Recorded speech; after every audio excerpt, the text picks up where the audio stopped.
the greatest love story in the world you could see in the Bible. இந்த வேதத்தில் உன்னதமான அன்பின் நிகழ்வை வேதத்தில் மட்டுமே பார்க்க முடியும்.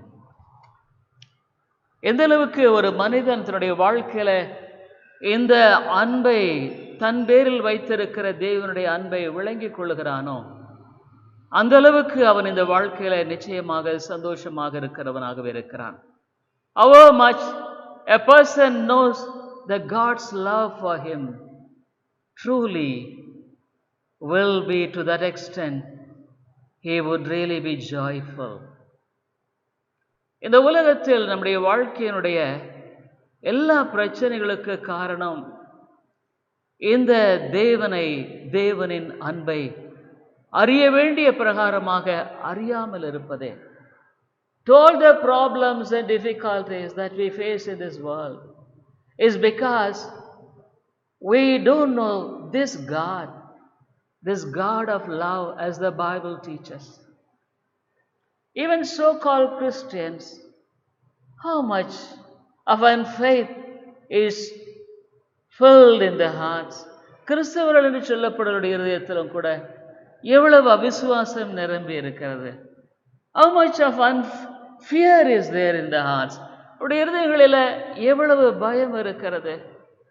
Different kinds of fears are occupying them and they are looking very sad. வித்தியாசமான பயங்கள் அவருடைய இருதயங்களை ஆட்கொள்ளுகிறது. அவர்கள் வருத்தத்துக்குரியவர்களாகவே காணப்படுகிறார்கள். Dear friend, one thing which God has taught me in my life is to preach what God teaches me and being experienced in my own life. நான் என்னுடைய வாழ்க்கையில கொண்டிருக்கிற ஒரு காரியம் என்னவென்றால், என்னுடைய வாழ்க்கையில தேவன் எதை எனக்கு போதிக்கிறாரோ அதே நான் பிரசங்கித்து வந்திருக்கிறேன்.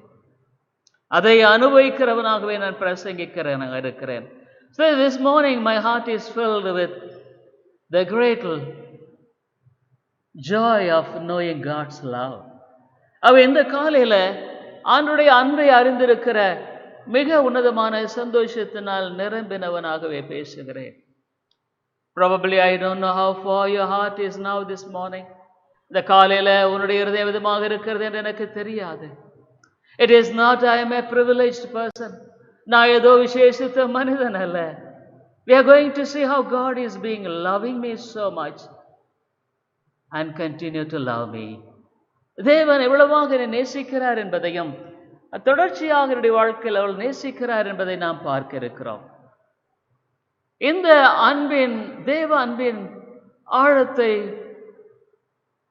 உயரத்தை, நீளத்தை, அகலத்தை அளவிட முடியாது என்பது உண்மை. This is true. We can't fathom or understand this God's love, the depth of it, the height of it, and the breadth of it, and the length of it. So I would like to begin with the Ephesians 1st chapter and the 4th verse.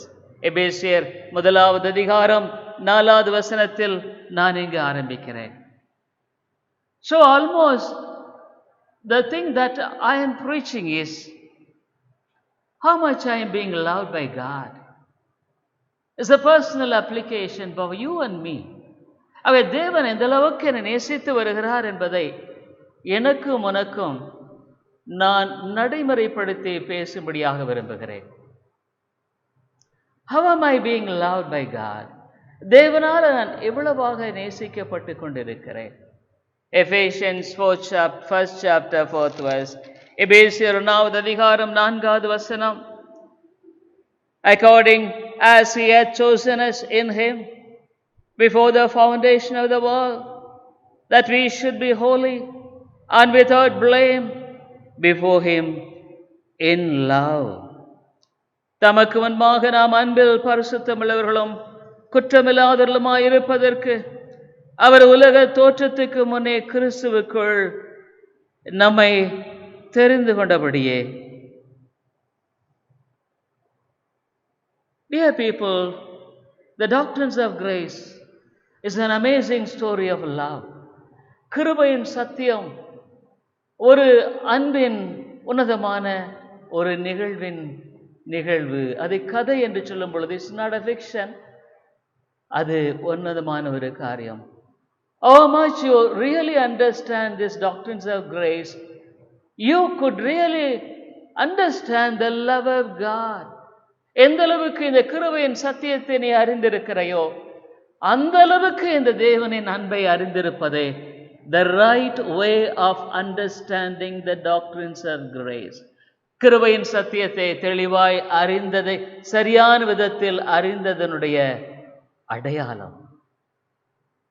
Many people today may preach the doctrines of grace, but they as though they are special people before them. அநேகர் இந்த கிருபையின் சத்தியத்தை பிரசங்கிக்கிறார்கள். அவர்கள் ஏதோ மற்றவர்களுக்கு முன்பாக விசேஷித்த மக்களைப் போல மற்றவர்களுக்கு முன்பாக காண்பிக்கும்படியாக பிரசங்கிக்கிறார்கள். And they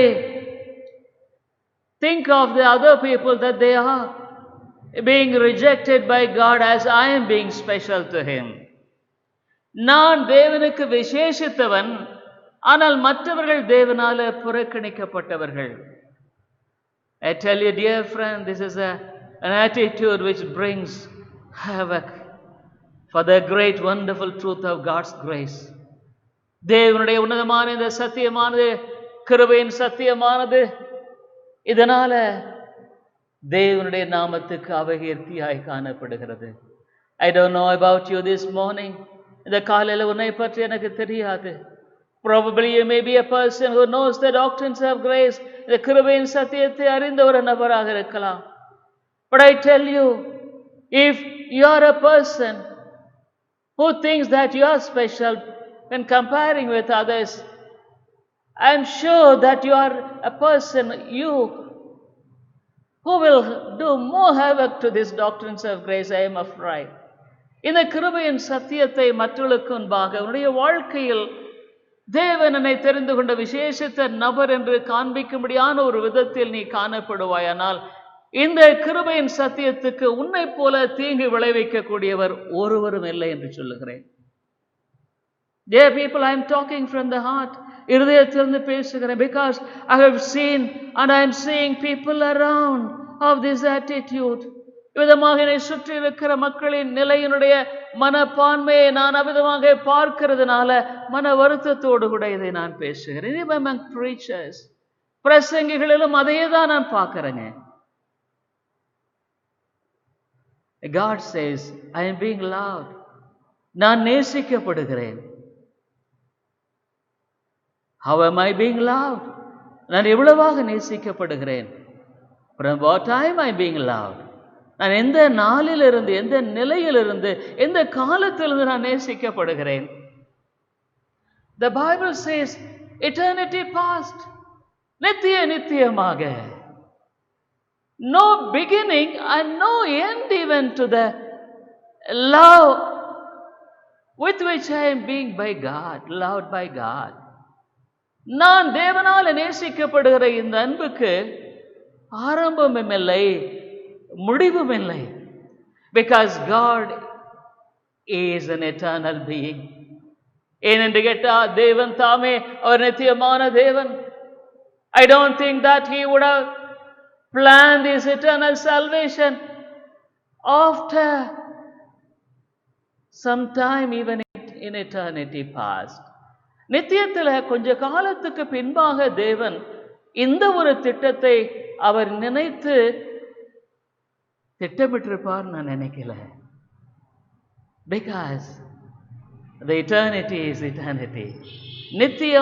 நித்தியம்தான். I am being loved eternally and eternal past, and there is no end to this, and I will continue in this great love even after I pass from the world. இந்த உலகத்தில் நான் மறைந்து போனாலும் நித்தியத்தில் என்னை நேசித்த அதே அன்பு, நித்தியத்தில் என்னை நேசிக்கிற தேவன் நித்தியமாக என்னை நேசிக்கிறவராகவே இருக்கிறார். What a great thought it is. I am being taken up by this thought when the Spirit of God really spoke to me. பரிசுத்த ஆவியானவர் எனக்கு இது உணர்த்தின பொழுது நான் இவ்வளவாக இதனால அதிகமாக ஆச்சரியப்பட்டேன். Dear people, what a comfort it is to know God's love. தேவனுடைய அன்பை அறிவது எவ்வளவு பெரிய ஆறுதல். What a life of fearlessness in the midst of chaos in this world. இந்த உலகத்துல குழப்பமான சூழ்நிலையில் ஒரு பயமற்ற வாழ்க்கை வாழ்வது என்பது எவ்வளவு உன்னதமான ஒரு காரியம். Fear of the future, பயத்தின் எதிர்காலத்தை குறித்த பயம். Fear of so many things I can't narrate. Is innumerable, I could say. மனிதனுடைய பயம் என்பது கணக்கில் அடங்காதது. அதை குறித்து நான் சொல்ல முடியும். I could go on talking and preaching even for days together if I could narrate the fears of man. மனிதனுடைய பயத்தை குறித்து நான் பேச வேண்டுமானால் இந்த உலகத்துல நான் நாட்கள் கணக்காக பேசிக்கொண்டே போகலாம். Are you a person this morning filled with fear?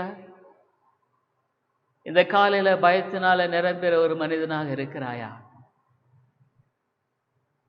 Is the rule, is the peace of God rules your heart? தேவனுடைய சமாதானம் உன் இருதயத்தை ஆளுகை செய்கிறதா?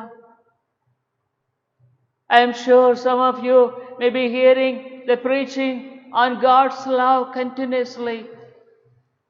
Is it God speaking to you through this preaching? தொடர்ச்சியாக தேவனுடைய அன்பை இந்த காலங்களில் ஒருவேளை கேட்டுக்கொண்டிருக்கிற நபராக நீங்கள் இருக்கலாம். தேவன் உங்களுடைய இருதயத்தில் இதன் மூலமாய் பேசிக் கொண்டிருக்கிறாரா? Are you a man filled with unfaith? அவிசுவாசத்தினால நீ நிரம்பி இருக்கிறையா? Everything you are facing with unfaith, எதை நீ சார்ந்தித்தாலும் ஒரு அவிசுவாசத்தோட, fear and unfaith, you can't separate. பயத்தையும் அவிசுவாசத்தையும் பிரிக்கவே முடியாது. Where there is unfaith, I am sure there will be fear. அவிசுவாசம் எங்க இருக்கும் அங்க பயம் இருக்கும். Where there is fear, it denotes that there is no faith in that person. எங்கே பயம் இருக்கிறதோ அந்த இடத்துல அன்பு, அந்த இடத்துல விசுவாசம் இல்லை. This morning I pray that the Spirit of God should speak to you through this word. இந்த வசனத்தின் மூலமாக உங்களுடைய வாழ்க்கையில தேவன் பேச வேண்டும் என்று விரும்புகிறேன். Because God is loving eternally. நித்தியமாய் தேவன் என்னை நேசிக்கிறதுனால, it's all planned by Him. In my life, என்னுடைய வாழ்க்கையில அவருடைய காரியங்கள் எல்லாமே அவரால் திட்டமிட்டப்பட்டிருக்கிறது. I am being cared for by my eternal Father. நித்தியமான இந்த தேவனுடைய அன்பினால நான் நேசிக்கப்படுகிறேன். I have been telling the kind of love with which I am being loved. இந்த விதமான அன்பினால நான் நேசிக்கப்படுகிறேன் என்பதை குறித்து நான் உங்களுக்கு சொல்லுகிறேன். I tell you, dear friend, these two verses may make a tremendous impact on my God, the love of God. இந்த ரெண்டு வசனங்களினுடைய வாழ்க்கையில தேவனுடைய அன்பில் மிக அதிகமான ஒரு பாதிப்பை ஏற்படுத்தி இருக்கிறது. I tell you, these verses really made me to be a person to jump with joy. உண்மையிலே இந்த ரெண்டு வசனங்கள் சந்தோஷத்தினால நிரம்பின ஒரு நிலைக்குள்ளாக என்னை வழி நடத்தியிருக்கு. Probably you may think that because he is having so much of money or so much of this or that, ஒரு நீங்க நினைக்கிற அந்த மனுஷனிடத்துல நிறைய பணம் இருக்கு, ஒரு அது இது. never. In the world I am a pauper. இந்த உலகத்துல நான் ஒரு பரிதாப பிச்சைக்காரன் தாங்க. But I have the riches of this God's love, of understanding this God's love. ஆனா நான் பெற்றிருக்கிற மிகப்பெரிய ஒரு ஐஸ்வர்யம் இந்த தேவனுடைய அன்பை அறிந்திருப்பதே. So it's my great privilege to proclaim this love which God really makes me to enjoy in this world. ஆகவே இந்த உலகத்தில் இந்த அன்பை அனுபவிக்கும்படியாக என்னுடைய வாழ்க்கையில செய்திருக்கிற இந்த காரியத்தை, இந்த அன்பை பிரகடனப்படுத்துவதே என்னுடைய வாழ்க்கையினுடைய குறிக்கோள். And I know only when the Spirit of God speaks to you, you could really make this verse applicable to your own heart. நான் நிச்சயமா தெரியும், பரிசுத்த ஆவியாரிடத்தில் பேசும் பொழுது மாத்திரம்தான் நிச்சயமாக இந்த வசனத்தை உங்களுக்கு உரியதாக்கி கொள்ள முடியும். But I pray that the Spirit of God who made me to possess this as a great treasure, இந்த காரியத்தை என்னுடைய வாழ்க்கையில விலையேறப்பட்ட பொக்கிஷமாக சுதந்திரத்துக் கொள்ளும்படியாக என்னை வழிநடத்தின கர்த்தர் உன்னையும் வழிநடத்த வேண்டும் என்பதே என்னுடைய ஜெபம். My prayer is that God should help you even to possess this word. இந்த வசனத்தை நீ பற்றிக் கொள்ளும்படியாக தேவனை வழிநடத்த வேண்டும் என்பதே என்னுடைய மிகுந்த ஆவல். Yes, John 17, I have been telling again and again, but because I can't leave without saying this. ஏன்னா இதை நான் சொல்லாம இருக்க முடியாது. John's Gospel 17 chapter, யோவான் 17வது அதிகாரம் 23வது வசனம். John's Gospel 17 chapter and 23rd verse. இங்கே சொல்லப்படுகிற அருமையான காரியத்தை குறித்து நாம் பார்க்கிறோம். John 17 and 23rd.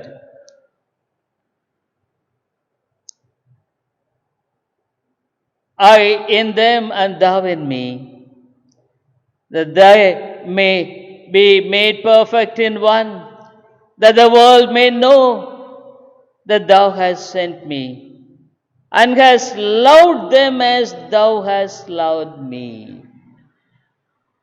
நீர் என்னில் அன்பாயிருக்கிறது போல அவர்களிலும் அன்பாயிருக்கிறீர்.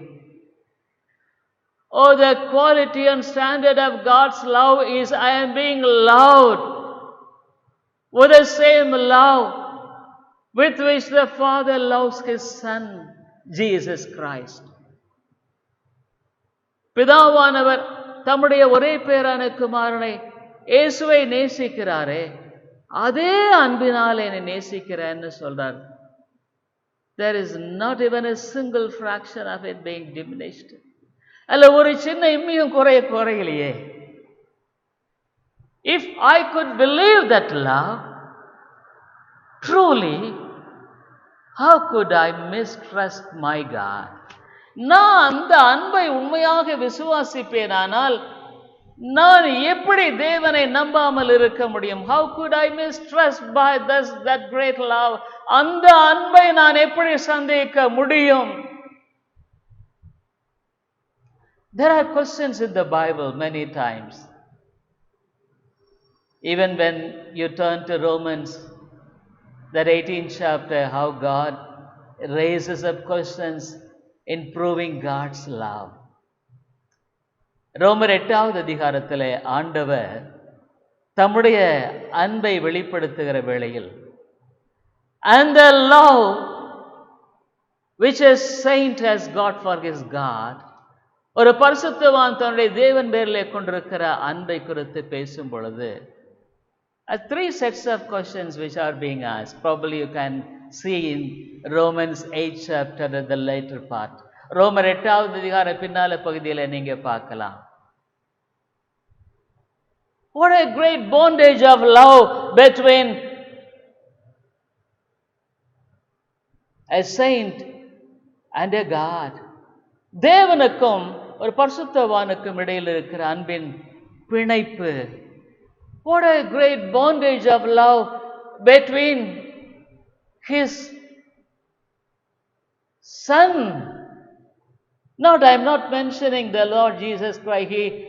The redeemed Son of Him.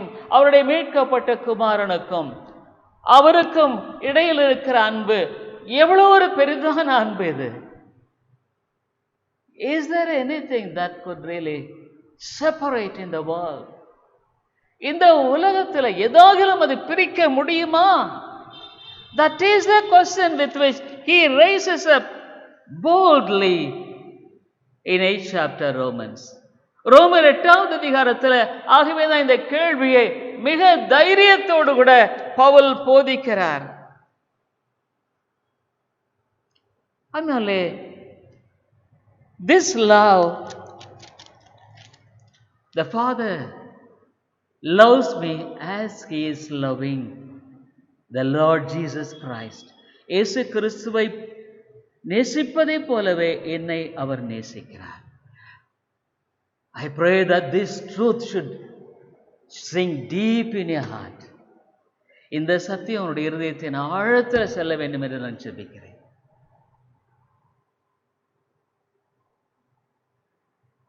Because if this truth gets into your heart, I am sure it will revolutionize the way of living in this world. இந்த அன்பு உங்களுடைய இருதயத்தின் ஆழத்தில் போயிருச்சுன்னா உங்களுடைய வாழ்க்கையை அப்படியே மறுமலர்ச்சிக்குரியதாக மாற்றிவிடும். The second thing that I would like to say, even the Lord Jesus Christ assures his love. ஆண்டவராக இயேசு கிறிஸ்துவும் இந்த அன்பை குறித்து அவர் பேசுகிறதை குறித்து நாம் வாசிக்கிறோம். John's Gospel 15:9, யோவான் 15:9 வசனத்தில், As the Father hath loved me, so have I loved you. பிதா என்னில் அன்பாயிருக்கிறது போல நானும் உங்களில் அன்பாயிருக்கிறேன். பிதா என்னில் அன்பாயிருக்கிறது போல, as the Father loves me, as the Father hath loved me, so have I loved you. The Lord Jesus loves me so much. The Lord Jesus is loving me so much. இயேசு கிறிஸ்து என்னை அவ்வளவாக நேசித்துக் கொண்டிருக்கிறார். He represents me before the Father every fraction of a second. பிதாவின் வலது வாரிசத்தில் என்னை ஒவ்வொரு அந்த செகண்டினுடைய ஒரு பகுதியிலும் நினைப்பூட்டிக் கொண்டிருக்கிறார். Father, he is your child. பிதாவே, அவன் நம்முடைய குமாரன். பிதாவே, he is your child. I tell you, dear friend, I am being remembered in heaven because I am being remembered in eternity. நான் நித்தியமாய் நான் நினைவு கூறப்பட்டவன், நித்தியமாய் பரலோகத்தில் இன்றைக்கும் நினைவு கூறப்படுகிறவன். So what a great confidence it is. என்ன ஒரு பெரிதான நம்பிக்கை இது.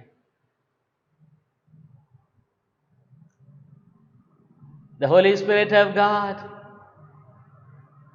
really is loving me. பரிசுத்த ஆவியானவர் மேலும் என்னை நேசிக்கிறார் because he applied this truth in my heart. என்னென்றா இந்த சத்தியத்தை என்னுடைய இதயத்தில் அவர் பதித்திருக்கிறார். Yes, I am being protected by the triune God. திரியேக தேவனால நான் பாதுகாக்கப்பட்டவனாக இருக்கிறேன். என் பாதம் கல்லில் இடராதபடிக்கு கூட என்னை பாதுகாக்க கூடியவர் அவர். Even I will not be slip off even by hitting a stone because I am under the powerful protection of God's love. தேவனுடைய அன்பினால நான் பாதுகாக்கப்பட்டவனாக இருக்கிறேன். So why should I fear? ஆகவே நான் ஏன் பயப்பட வேண்டும்? Why should I fear about the future? எதிர்காலத்தை குறித்து நான் ஏன் பயப்பட வேண்டும்? What are all the things which are really interested in me? God is being interested because he is my Father. என்னுடைய வாழ்க்கையில் இதெல்லாம் எனக்கு தேவையாக அதை குறித்து நான் அக்கறையுள்ளவனாக இருக்கிறேனோ அதை குறித்து அவர் நிச்சயமாக அக்கறையுள்ளவராக இருக்கிறார். Because he is my heavenly Father. ஏனென்றால் அவர் பரலோக தகப்பன். I had a father who was not a believer. நான் ஒரு தகப்பனை கொண்டிருந்தேன், அவர் ஒரு விசுவாசி அல்ல. He didn't believe in God. Almost he was an atheist. அவர் நாத்தியன் என்று கூட சொல்லலாம், கடவுளை நம்பாதவர். when I was saved, நான் ரட்சிக்கப்பட்ட பொழுது, my father didn't like me being a Christian. ஒரு கிறிஸ்துவனா இருக்கிறது என்னுடைய அப்பா விரும்பவில்லை. So in one way he helped me a lot, I can't forget, in my education and in everything. ஒரு விதத்தில் எனக்கு அதிகமாக அவர் உதவி செய்ததை நான் மறுக்க முடியாது. Because when I accepted the Lord Jesus Christ, இயேசு கிறிஸ்துவை நான் ஏற்றுக்கொண்ட பொழுது, I was in the 3rd year of medicine. 3வது வருஷம் மருத்துவ கல்லூரியிலே படித்துக் கொண்டிருந்தேன். Already I failed 4, wasted 2 years. ஏற்கனவே நான் 2 வருஷங்களை வீணாக்கிட்டேன். In one subject I was able to pass only on the 5th attempt. Even that also was the mercy of the examiner. நான் ஒரு பாடத்தில் 5வது முறை மட்டும்தான் பாஸ் பண்ண முடிந்தது. அதுவும் கூட அந்த பரீட்சையின் நடத்துகிற அந்த ஓரல் டெஸ்ட் நடத்துகிற அவருடைய தயவினால. So I came to 3rd year. 3வது வருஷத்துக்கு நான் வந்துட்டேன். So I had to complete 3rd, 4th, 5th year. 3, 4, 5வது வசனங்களை முடிக்கனா. The course was 5.5 years those days. Medical course. அந்த நாட்கள் 5.5 ஆண்டுகள் medical course. Already I was passing through a lot of difficulties. ஏற்கனவே ரொம்ப கஷ்டத்தினூடா கடந்து போனேங்க. Because I failed, I was not able to get my scholarship. நான் தோற்று போனதுனால எனக்கு ஸ்காலர்ஷிப் கிடைக்கல. So 2 years I was supported by my parents, not fully, they could not. நான் அந்த 2 வருஷமும் கூட என்னுடைய பெற்றோர்கள் உதவி செய்தார்கள். ஆனால் முழுமையாக என்று சொல்ல முடியாது, அவர்களால் முடியாது. Because he was an ordinary teacher. அவர் ஒரு சாதாரண ஆசிரியர் தான். So I was not able to remain in the hostel where I was studying. நான் படித்துக் கொண்டு இந்த ஹாஸ்டல்ல என்னால் இருக்க முடியல. I was not able to pay money. பணம் என்னால் செலுத்த முடியல. I was cooking on my own, taking a room, small room. ஒரு சின்ன அறை எடுத்து நான் அங்கே சமைத்து சாப்பிட்டு கொண்டேன். Even it was difficult for me to pay the rent for the room. அந்த அறையினுடைய வாடகை கொடுக்கிறது எனக்கு கஷ்டம்.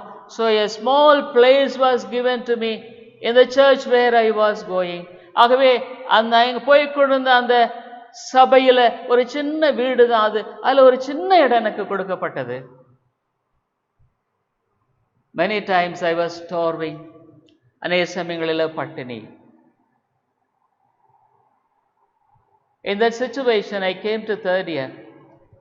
3வது வருஷத்துல வந்தேன். I took baptism. ஞானஸ்நானம் எடுத்துட்டேன். But the problem which was standing before me is, can I apply for scholarship? இப்போ 3வது வருஷம் வந்துருச்சு, ஸ்காலர்ஷிப்புக்கு நான் அப்ளை பண்ண முடியுமா? Yes, I can. முடியும். But I have to tell the religion not as Hindu but as a Christian. அப்ப என்னால இந்துன்னு சொல்ல முடியாது, கிறிஸ்தவன்னு தான் சொல்ல முடியும். In those days there were no scholarship even for converted Christians. அந்த நாட்களில மனம் திரும்பின கிறிஸ்தவர்களுக்கு ஸ்காலர்ஷிப் எதுவுமே கிடையாது. But I denied even to apply. நான் அப்ளை பண்ண மறுத்துட்டேன். I can't put as Hindu in my scholarship form. நான் என்னுடைய ஸ்காலர்ஷிப் ஃபார்ம்ல இந்துன்னு என்னால போட முடியாது. How can I deny my God by saying again myself as a Hindu? நான் எப்படி நான் ஒரு இந்துன்னு போட்டு என் ஆண்டவரை மறுதலிக்க முடியும்? I lost thousands of rupees as a scholarship. ஒரு ஸ்காலர்ஷிப்புக்கு ஆயிரக்கணக்கான ரூபாய். Those days, dear people, the scholarship was enough to stay in the hostel, to have a very good food and to study. அந்த நாட்களில் நல்ல ஒரு ஸ்காலர்ஷிப் மெடிக்கல் ஸ்டூடெண்ட்ஸ்க்கு இருந்தது. ஒரு ஹாஸ்டல்ல தங்கி படிச்சு நல்லா சாப்பிட்டு இருக்கிறதுக்கு. But God said, I was not able to do at all. என்னால செய்ய முடியல. I don't even remember to get a form even to apply for that. அதுக்கு ஒரு அந்த ஃபார்ம் கூட நான் வாங்கினதாக எனக்கு ஞாபகமே இல்லைங்க. I absolutely deny. I absolutely was not able to do that. என்னால செய்யவே முடியல. So again, starvation. மறுபடியும் பட்டினி. I was ridiculed by many people. அநேகரால பரியாசம் பண்ணப்பட்டேன். I was called as a fool. ஒரு மதியன் என்று அழைக்கப்பட்டேன். Even my parents, in those days, medical education was so costly. அந்த நாட்களில் மருத்துவ படிப்பு என்பது அதிகமாய் பணம் செலுத்த வேண்டிய ஒன்று காரியம். They were not able to fully support me fully. அது முழுமையாக என்னை சப்போர்ட் பண்ணவும் முடியாத ஒரு சூழ்நிலைன்னு தான் சொல்லணும். But still God was faithful. ஆனா தேவன் உண்மையுள்ளவராக இருந்தார். Oh, what a true thing. என்ன உண்மையான ஒரு காரியம். How St. Paul could say, பரிசுத்த பவுல் எவ்வளவு அழகா சொன்னார். ரோமருக்கு 8வது அதிகாரத்தில் அதான் சொல்லப்படுகிறதை பார்க்கிறோம். In Romans Gospel 8th chapter, that's what the Bible says. ரோமருக்கு 8வது அதிகாரம் 26th verse. ரோமர் 8:26 அதைத்தான் நம்ம வாசிக்கிறோம். கிறிஸ்துவின் அன்பை விட்டு நம்மை பிரிப்பவன் யார்? உபத்திரவமோ, வியாகுலமோ, துன்பமோ, பசியோ, நிர்வாணமோ, நாச மோசமோ, பட்டயமோ? Oh, he narrates this. 8th chapter and 36th verse. 8வது அதிகாரம் 36வது வசனத்தில், as it is written, for thy sake. Who shall separate us from the love of Christ? Shall tribulation or distress or persecution or famine or nakedness or peril or sword? I didn't have proper dress even those days. அந்த நாட்கள் எனக்கு சரியான உடையும் கூட கிடையாதுங்க. I could remember well. Just for the sake of God's glory and grace, I am telling you. I have been repeating this many times, and this is the story. I can't leave it other than saying this. இதான் என்னுடைய கதை. இதை நான் சொல்லாம என்னால் எப்படி இருக்க முடியும்? I had only 2 dresses. 2 உடைகள் தான். That also was not fitting properly. அது கூட சரியான விதத்தில் உடுத்திக் கொள்ளக்கூடிய நல்ல உடைகள் அல்ல. It was tight. அது ரொம்ப இறுக்கமா இருந்தது. It was not very good looking.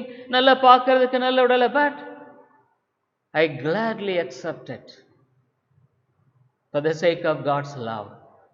அவருடைய அன்பு நிமித்தமாக அதை சந்தோஷமாக நான் ஏற்றுக்கொண்டேன். It was not the suffering, but the joy of taking the cross and following the Lord.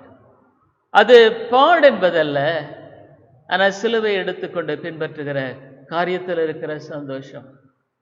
I tell you, when you love Jesus, the cross won't be a cross, and you will know that this is not a cross, this is a crown. நீ ஆண்டவரை நேசிப்பாயானால் உடைய வாழ்க்கையில சிலுவை சிலுவையாகவே இருக்காது, இது உனக்கு கிரீடமாயிருக்கும்.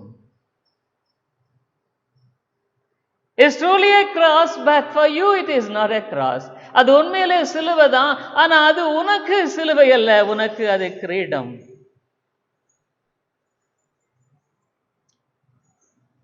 What a great love it is. இது எவ்வளவு பெரிதான அன்பு. Probably I am thinking how many sermons I should preach as how much I am being lied by on the topic on how much I am being loved by God. நான் எவ்வளவாக தேவனாலே நேசித்துக் கொள்ளப்பட்டிருக்கிறேன் என்பதை எத்தனை பகுதியாக நான் பிரசங்கி போறேன் எனக்கு தெரியாது. But this is the first part. ஆனால் இது முதலாவது பகுதி. What a wonderful love it is. எவ்வளவு ஒரு உன்னதமான அன்பு. Dear people, I tell you, if you really know and understand this great love, இந்த அன்பை நீ அறிந்து உடைய வாழ்க்கையில விளங்கி இருப்பீனானால், I am sure this love will make you a different person in the midst of the most difficult situation in life.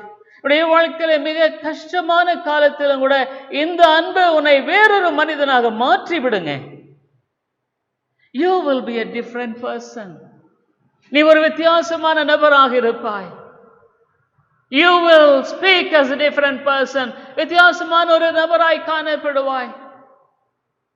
How many times when I hear the people speaking in distress of unfaith, எத்தனை மக்கள் அவிசுவாசத்தினால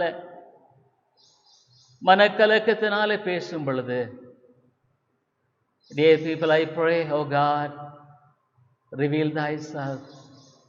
Reveal thy love to this person. ஆண்டவரே, உம்மை வெளிப்படுத்தும், உம்முடைய அன்பை வெளிப்படுத்தும். My heart is constrained to the people, for the people. ஜனங்களுக்காக என்னுடைய இருதயமானது நெருக்கப்படுகிறது. So eternity past, நித்தியமாக என்னுடைய வாழ்க்கையில இந்த காரியமானது என்னை எவ்விதமாக நோக்கி பார்க்க முடியாது செய்கிறது. நித்தியமாய் நான் அன்பு கூறப்பட்டிருக்கிறேன்.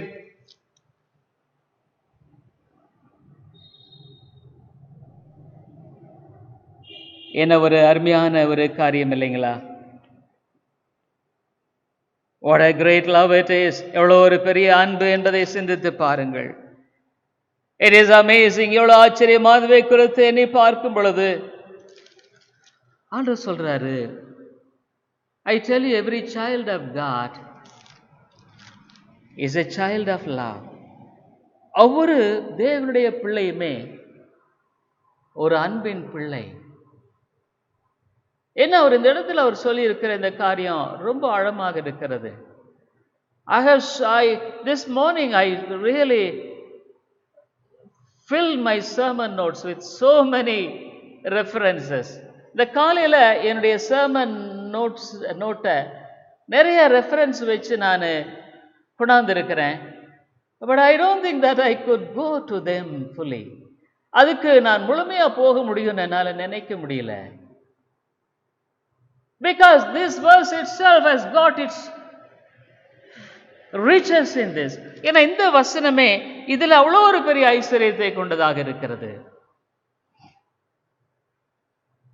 Ephesians 1:4, எபேசியர் எழுதின நிருபம் 1வது அதிகாரம் அந்த 4வது வசனத்துல ஆண்டவர் விதமா சொல்றாரு, நாம் அன்பில் பரிசுத்தம் உள்ளவர்களும், according to that, without blame before him in love.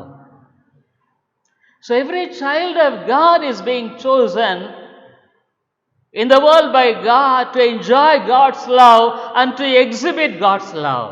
ஆகவே இந்த உலகத்தில் தேவனுடைய பிள்ளை தேர்ந்தெடுக்கப்பட்ட ஒவ்வொருவரும் தேவனுடைய அன்பை ருசிக்கிறவர்களாகவும் இந்த அன்பை வெளிப்படுத்துவர்களாயுமாக காணப்படுவர்களாகவே தெரிந்து கொள்ளப்பட்டிருக்கிறார்கள்.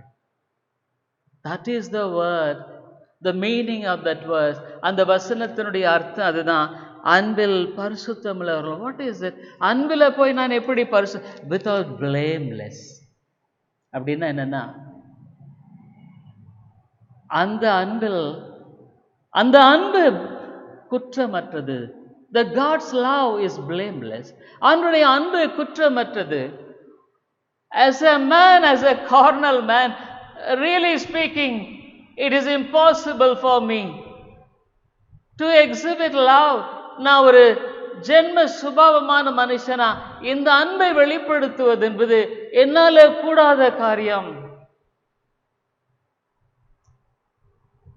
But God, by His grace and the working of the Holy Spirit in me, can. ஆனா தேவன் பரிசுத்த ஆவியானவர் மூலமாக என்னுடைய வாழ்க்கையில அவிதமான ஒரு மாற்றத்தையும் கொண்டு வர முடியும். அன்பில் பரிசுத்தம் உள்ளவர்களும். இன்னொன்னு ரொம்ப அழகா சொல்றாரு, I am a child of God. என்ன கேட்டா அந்த 6வது வசனத்துல அந்த முன் பகுதியில சொல்ல போனா அதுமேல இதை பற்றி நான் எபேசியருக்கு ஒரு தடவை எக்ஸ்பாசிட்டரி பிரீச்சிங் செய்தது எனக்கு ஞாபகம் வருது. வேத விளக்கத்தோடு கூட எபேசியர் நிருபத்தை நான் பிரசங்கித்துக் கொண்டிருந்தேன். I preached many weeks on this topic. அநேக based on these verses. இந்த வசனங்களை மையமா வைத்து அநேக வாரங்கள் நான் பிரசங்கித்தேன். அந்த 6th verse, தம்முடைய தயவுள்ள சித்தத்தின்படியே நம்ம இயேசு கிறிஸ்து மூலமாய் தமக்கு சுவிகார புத்திரராகும்படி முன்குறித்திருக்கிறார். To the praise of the glory of his grace, wherein he hath made us accepted in the beloved. That I should be the child of God. நான் தேவனுடைய பிள்ளையாக இருக்க வேண்டும் என்று. I'm sure if a person who is the son of a king, or we could expect so many great things from him. ஒரு பெரிய ராஜாவின் பிள்ளையாக ஒருவர் இருந்தாரானா அவரிடத்திலிருந்து நம்ம நிறைய காரியங்களை எதிர்பார்க்க நிச்சயமாய் வாய்ப்பு உண்டு இல்லைங்களா? The majestic look with which he will walk, அந்த ஒரு உன்னதமான சிறந்த ஒரு பார்வையோடு நடக்கிற காரியம், the majestic way by which he will look at, அவர் பார்க்கிற ஒரு உன்னதமான ஒரு தோற்றம், the majestic way with which we are dressed, அவர் அணிந்திருக்கிற அந்த ஆடையினுடைய தோற்றம், everything will be majestic because he is the son of the king. Son of a king. என்ன ஒரு ராஜாவுடைய பிள்ளை.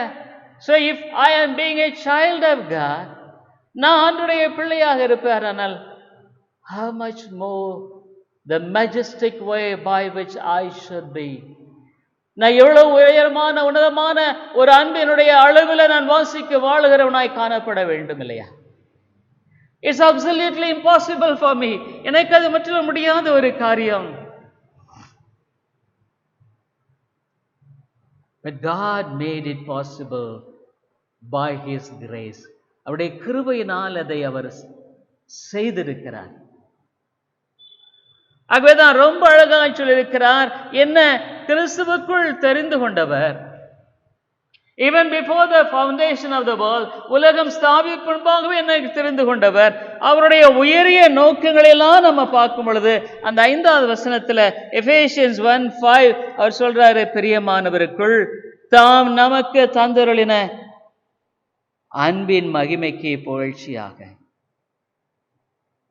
கிருபை என்று சொல்லும் பொழுது அது தேவனுடைய அன்பு தாங்க கிருபை. What is grace? It is the eternal love of God. அது தேவனுடைய நித்தியமான அன்பு. அது தேவனுடைய நித்தியமான அன்பு அல்லாமல் வேறொன்றுமில்லை. To the praise of the glory of his grace, wherein he hath made us acceptable in the beloved. To the glory of his love, அவருடைய அன்பின் புகழ்ச்சிக்காக நான் தெரிந்து கொள்ளப்பட்டு இருக்கிறேன். அன்பின் புகழ்ச்சி என்று சொல்லும் பொழுது that I may be indulged in the sea of love, in the of God. தேவனுடைய அன்பின் கடல் என்றதுல நான் மூழ்கி இருக்கும்படியாகவும் அதை அனுபவிக்கும்படியாகவும் நான் தெரிந்து கொண்ட ஒரு மனுஷன்.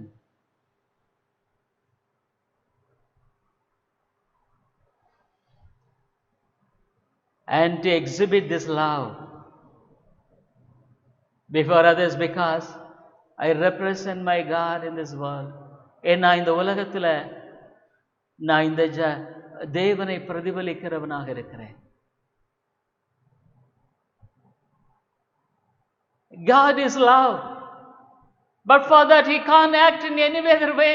அவர் அன்புள்ளவராக இருக்கிறார். ஆகவே அன்பை தவிர வேறொரு வழியினால் அவர் செயல்படவே முடியாது. This morning I could remember, generally I wake up at 2 o'clock and I'd go to bed at 4 every day. and sometimes it goes later. ஒரு நாள் அதிகாலை 2 மணிக்கு எந்திருப்பேன், 4 மணி வரைக்கும் அவனுடைய சமூகத்தில் இருப்பேன். சில சமயங்களில் இன்னும் அதிகமாய் போகும். It's my routine now. இதுவே என்னுடைய வழக்கம். All alone sitting and contemplating on the word of God and in prayer. தேவனுடைய சமூகத்திலே காத்திருந்து அவருடைய வார்த்தையை சிந்தித்து ஜெபிப்பது. My heart went for the people in the world who know not God's love. தேவனுடைய அன்பை அறியாத இந்த உலகத்தின் மக்கள் பேரில் என் இருதயம் பாரப்பட்டது. I prevail with God, Lord. Reveal thyself. ஆண்டவரே, இந்த மக்களுக்குமை வெளிப்படுத்தும். I was arguing with God in love. ஆண்டவரிடத்தில் அன்பினால நான் அவரிடத்தில் போராடி ஜெபித்தேன். Lord, they can't come to you. அவர்கள் உம்மிடத்தில் வர முடியாது ஆண்டவரே. But you draw them. அவர்களை நீர் இழுத்துக் கொள்ளும் ஆண்டவரே. Lord, you draw them because they are helpless. They can't come to thee because they are fallen creatures. ஆண்டவரே, அவர்கள் இந்த விழுந்து போன மக்களாக இருக்கிறபடியால் அவர்களிடத்தில் வர முடியாது ஆண்டவரே.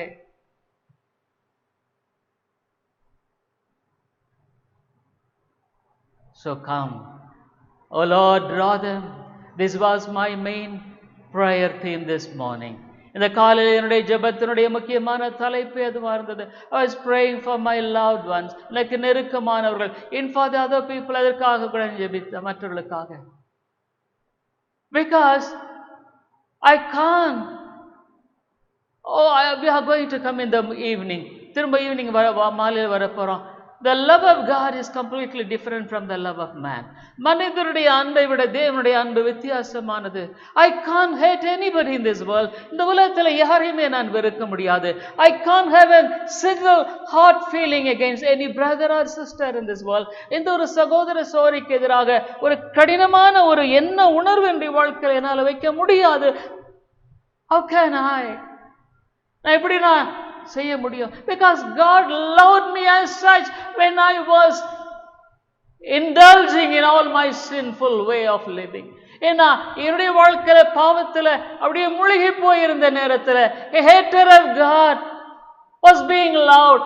ஆண்டவரை வெறுத்தவன் என்னை நான் நேசிக்கப்பட்டேன். So I fell for the people. I used to pray for so many people around. சுற்றி இருக்கிற I used to pray for towns and cities. பட்டணங்கள், நகரங்களுக்காக I used to pray for nations, தேசங்களுக்காக ஜெபிப்பதுண்டு. I pray this morning, Lord, draw them near. ஆண்டவரே, அவர்களை என் பக்கமாக நீர் இழுத்துக் கொள்ளும். Otherwise they can't come, Lord. ஆண்டவரே, அவர்களால் வர முடியாது. Because I thought of eternity. இந்த நித்தியத்தை பற்றி நான் யோசித்தேன். Suppose if they die, oh, what will be the end of their soul? அவங்க மரிப்பா, அவருடைய ஆத்மாவின் நிலை என்ன ஆகுமே ஆண்டவரே?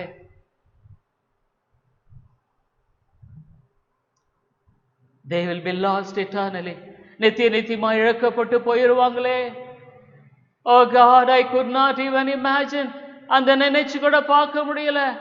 These days my heart is aching when I hear or see people suffering because of this coronavirus problem. இந்த நாட்களில் இந்த கொரோனா வைரஸ்னால பாதிக்கப்படுகிற ஜனங்கள், மக்கள் எல்லாம் பார்க்கும்போதோ கேட்கும் பொழுது மன வருத்தமாக இருக்கிறது. But inwardly I say, oh God, being lost in eternity is worse than this. நித்தியமாய் இழக்கப்படுகிற ஒரு காரியம் என்பது இதை விட ஒரு பயங்கரமான ஒன்றாக இருக்கிறது.